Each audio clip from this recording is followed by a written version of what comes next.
So the next one is called agreement. And if you guys take a minute to write this down, I apologize. I say guys a lot, guys and ladies, sorry. It's a bad habit. If you'll use this part, agreement, you'll probably make, this is when I started to turn my career around in sales, and I probably made more money off of this step than any other thing. You wouldn't be interested in that, though, would you? So whenever I meet with somebody, I have 4 basic principles that we got to do. We got to agree on. The first one is time. How long are we getting together, right? Now, how long do most salespeople say they're going to get together? I love the guys that say, hey, just let me stop by 5 minutes. But they want to drag this thing out for hours, right? And people on the other end, they know that. And they're like, I don't want to meet with you because I don't want to spend all day talking to a salesman. So be right up front about time. We knew how much time we had today, right? I know that I got to be out of here by 12:30. So it's just that kind of stuff. The second thing is, what are we going to talk about?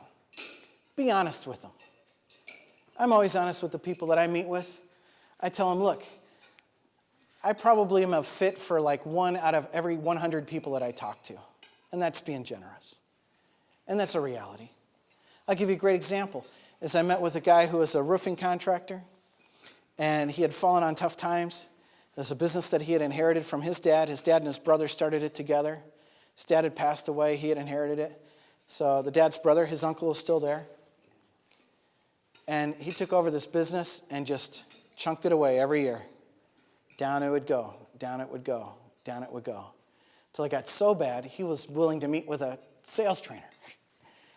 And, you know, I met with him. We talked over the situation. He had about 2 weeks of cash flow, and then he was going to close his doors. It's like, I'm sorry, you know, I can't help you. You know, this stuff doesn't happen overnight. If anybody tells you that it does, they're kidding you.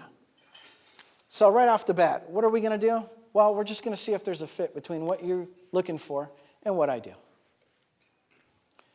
Third thing is, how are you going to do that?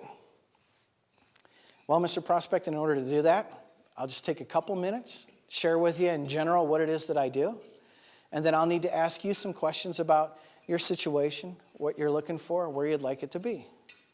Nobody ever asks for permission to ask those questions. You know? I mean, somebody walks in. I remember a guy came to me this one time, and he was kind of fresh out of whatever. He worked for Northwestern Financial or something like that. And he'd gotten in to see me for, I don't even remember what it was, but he didn't tell me why he was going to be there. And he sat down, and he was like, oh, I'm Northwestern Financial, blah, blah, blah. And he jumps into it, you know, right off the bat. He goes, so, how much money do you make? You know, I was like, I don't know you. I don't even know why you're here. But he jumps right into it. He didn't have permission to ask me that question. So your third step, 1, 2, 3, should be, you know, outline what we're going to talk about. So I'll tell you a little bit of what I do and how I do it. I'll need to ask you some questions about, you know, where you'd like to be, what you're looking for, stuff that you tried in the past, how that worked for you. Are you okay talking about that? Yeah, I can talk about that. Great. Now, we might not even get this far. But if we do, we might talk about, you know, how much stuff costs, budgets that we have set aside for it, those type of things. I just want to make sure that even if, you know, we happen to get that far and we might not, that you're okay talking about money issues. Oh, yeah, sure, no problem. Now, step 4. Think it overs. Did we have think it over up there? I think we did. This is where you get rid of the think it overs. What happens next? So, Mr. Prospect, here's the thing. At the end of our meeting, you know, what it drives me crazy is you can't get upset with a prospect who tells you, I got to think it over, when you never told them that that's not an option. Right? They didn't know that's not an option. They've been saying, I got to think it over all my life. That's their normal process. Unless you tell them otherwise, that's what they're going to default to. So right here is where you get tough. And I got to tell you, as a salesperson, I said it before, salespeople have rights. This right here, this moment, is where you plant your feet, you stand your ground, and you don't wimp.